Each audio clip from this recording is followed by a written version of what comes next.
I'm Rose Fernandez, candidate for Superintendent of Public Instruction. I am from outside the education bureaucracy. My focus is not on partisanship, turf battles, or finger pointing. As a parental advocate, my focus is on children, and I am empowered to address long-standing problems and propose real reforms because I'm not beholden to any special interests.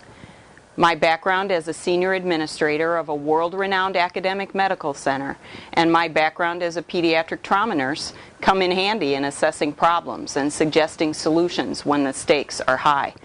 And the stakes definitely are high at Milwaukee Public Schools. In Milwaukee, it's an urgent situation that demands immediate, extraordinary attention, especially as the economy worsens. We need to stop the bleeding, assess the situation, and begin to treat the problem now. We can't afford to wait. The problems in Milwaukee impact school districts and taxpayers statewide. From the distribution of school aids to the costs of social services and even the courts and corrections budgets, the fiscal and social costs of MPS's continued floundering are incredible. We can't afford to fail another generation of kids in Milwaukee.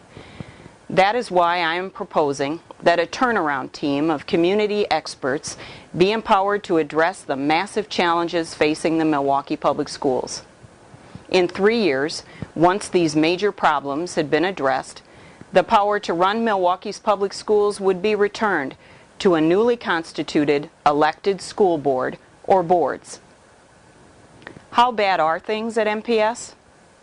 You can find plenty of disturbing stats at my site, but consider for a moment that only 40% of MPS sophomores are proficient at reading, and less than 30% are proficient at math.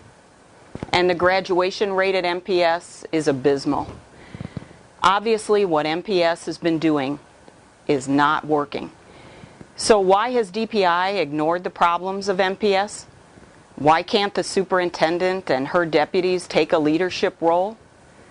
One can argue about how to calculate graduation rates and quibble about some of the specific statistics, but you cannot argue that MPS is fine. A significant problem deserves a significant solution. As DPI superintendent, I will help fix MPS. I'll open a Milwaukee office and will spend time every month in that office to assist with the MPS turnaround plan.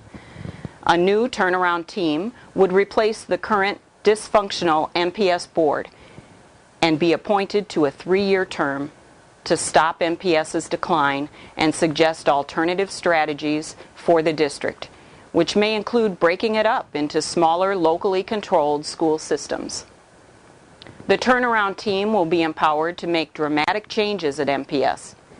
The turnaround team could be given flexibility and support from DPI and have the ability to hire and fire the school superintendent, reform the curriculum to ensure a rigorous focus on the basics, beginning in kindergarten, negotiate work rules, pay, and benefits with the Milwaukee Teachers Association, review and potentially structure a new pension agreement for new employees, assess and secure school safety at all MPS buildings, and determine whether to break MPS into smaller districts at the end of the 3-year period.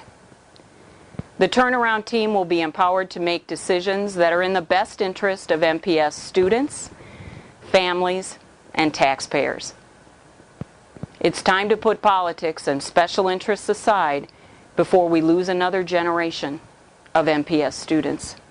It would be fiscally irresponsible to continue to pour state tax dollars toward a system that is obviously failing so many of its kids. And it would be morally irresponsible to not take a leadership role in fixing the many problems of MPS. Please go to our website for more details on our plan to turn around MPS and for information on how to help us with our grassroots campaign. Thanks so much.